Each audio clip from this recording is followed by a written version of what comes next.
look at, well, the next few videos, we're going to look at 4 different things. We're going to look at the mean, the median, the mode, and the standard deviation.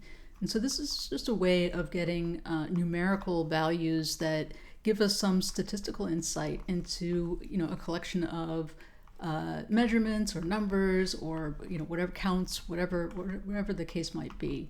So for this example, I have just a random set. You can think of this any way you want. This is a width. This could be the width of a board or the width of a piece of scrap paper, whatever.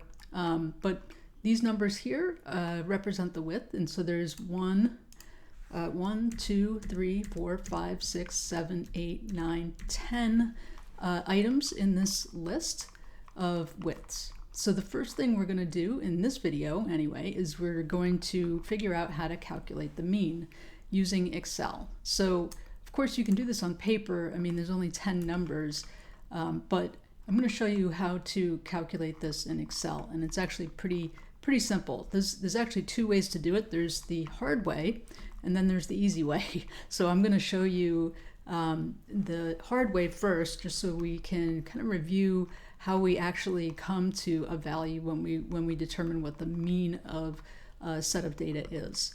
So to determine the mean, we simply add all of the values that we have, all of the observations, we add them together and divide by the total number of observations here.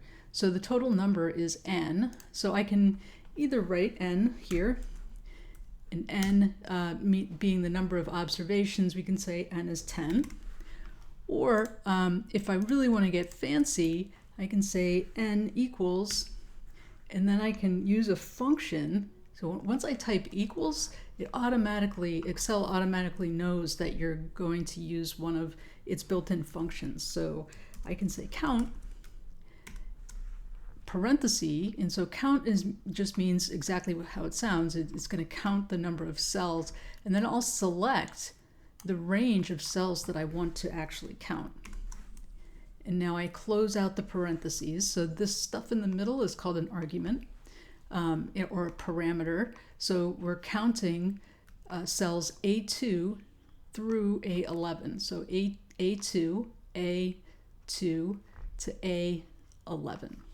And now I hit return, and you can see it comes up with 10.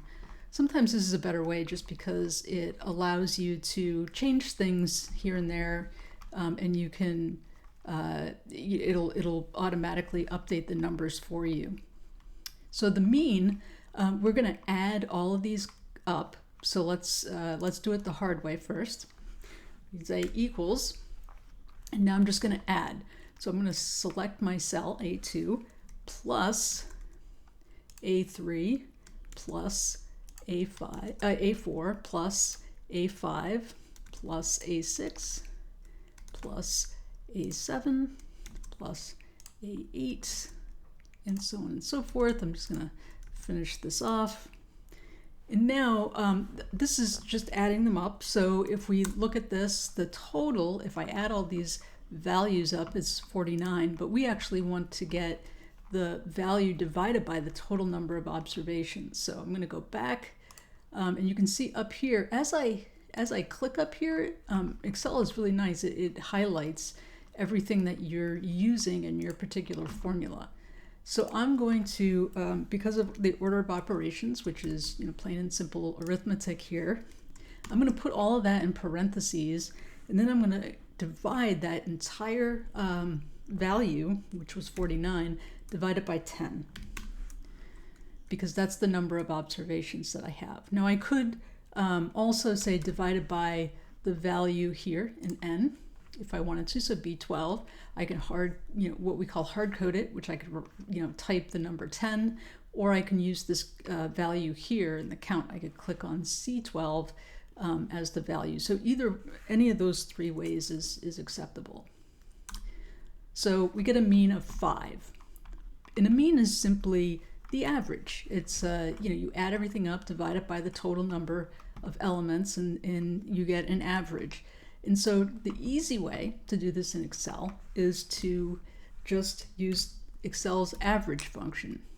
So you can see as I start typing, I type the equals, and as I start typing the letters for the word average, it comes up and prompts me, functions that are similar to what I'm looking for. So I found average in here, so I can just double click on that, and you can see it comes up, and it gives you a little bit of information about what it's looking for. We're actually going to get the average of a range of numbers, and so what's nice in Excel is I can click on this A2 cell, keep my mouse pressed, and drag all the way down to highlight the entire range of cells here. And you can see here it's just A2 colon A11. So that just means that's the range of cells that I want to get an average of. And if I hit return, I get the same number, 5.